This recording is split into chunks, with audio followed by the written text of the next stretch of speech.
क्रूस का चिन्ह पिता और पुत्र और पवित्र आत्मा के नाम पर आमीन। आप सभी लोगों को जय यीशु। संत मरकुस का सुसमाचार में अध्याय 1 वचन 15 में वचन में इस प्रकार लिखा है, समय पूरा हो चुका है, ईश्वर का राज निकट आ गया है, पछतावा करो और सुसमाचार में विश्वास करो।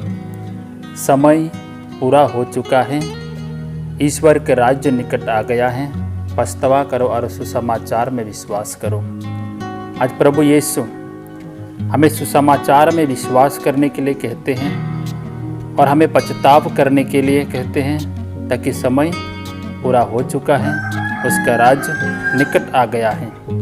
प्रवक्ता 17:20 में लिखा है, ईश्वर पछतावा करने वालों को अपने पास लौटने देता है और निराश लोगों को ढाढ़स बंधाता है।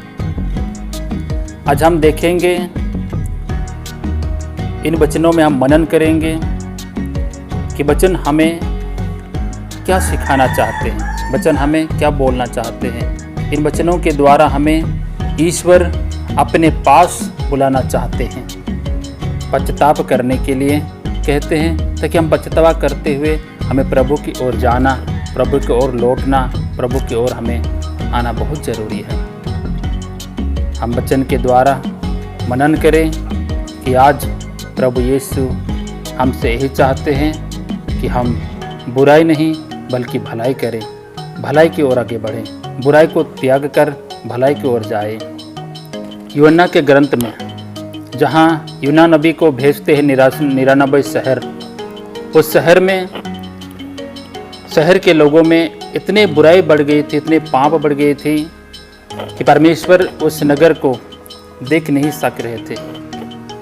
परमेश्वर ने यूहन्ना नबी से कहा, उस नगर में जाओ और उस नगर के लोगों को बताओ कि 40 दिन के बाद तुम सभी लोग मर जाओगे, इस नगर को मैं नष्ट करूंगा, इस नगर को मैं ख़त्म करूंगा।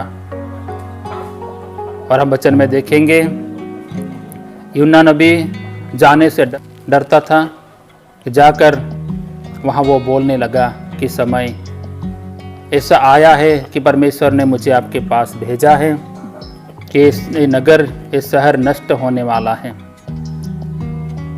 और हम वचन में बाद में देखेंगे, 99 के शहर के लोगों ने सुना, यहाँ तक राजा भी वहाँ कर सुनकर और प्रभु के सामने विनम्र के साथ बैठते हैं।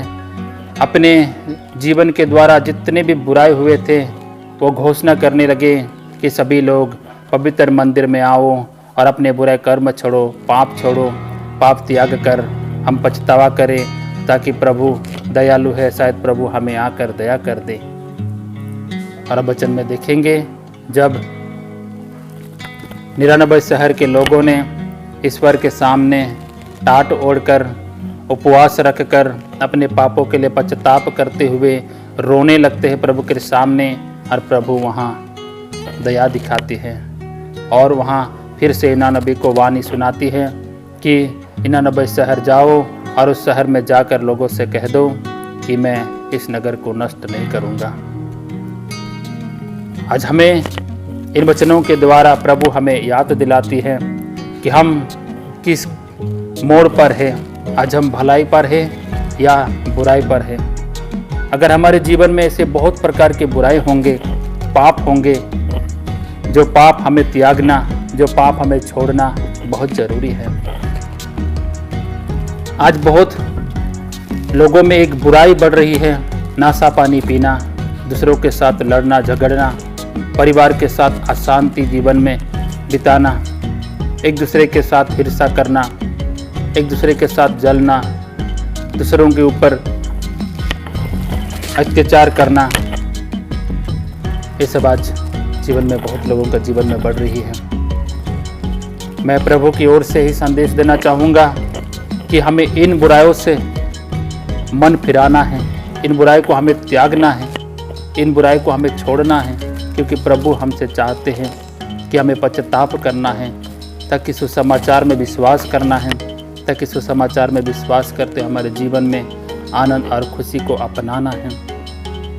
यही परमेश्वर चाहते हैं, यही प्रभु यीशु चाहते हैं। इसीलिए उसने हमें बचाने के लिए अपने आप को क्रूस में बलिदान कर दिया। ताकि हम अपने पाप पर नहीं मरे, बल्कि पाप को छोड़कर पश्चाताप करते हुए प्रभु की ओर लौटकर प्रभु में आनंद मनाएं। प्यारे माता पिता भाई बहन, मैं प्रभु का संदेश आप लोगों से यही देना चाहूँगा कि आप लोग अपने बुराई को त्याग करें, बुराई को छोड़ें, ताकि बुराई को छोड़ना प्रभु के लिए प्रिय होता है और प्रभु को अच्छे लगते हैं और प्रभु उन सबको अपनाना चाहते हैं। निरानबे शहर के लोगों को परमेश्वर ने धमकी दी थी कि 40 दिन के बाद मैं इस नगर को नष्ट करूंगा, सबको मार डालूंगा। लेकिन जब वो लोग पछतावा किया, अपने पापों को छोड़ा, त्याग दी, देखो वहाँ परमेश्वर का दया उमड़ पड़ा। जो धमकी परमेश्वर ने दी थी वो धमकी वापस ले ली और उस नगर को और बसने के लिए आशीर्वाद प्रदान किए। हम इन वचनों के लिए प्रभु को धन्यवाद दें कि प्रभु ने हमें एक छोटा सा संदेश के द्वारा पश्चाताप की ओर हमें बुला रहे हैं। हम पश्चातावा करें और अपने बुरे रास्ता को त्याग कर प्रभु की ओर लौट आवें। पिता और पुत्र और पवित्र आत्मा की महिमा होवे, जैसे आदि में तावन कल तक सदा रहेगी। आमीन। आप सभी लोगों को जय यीशु।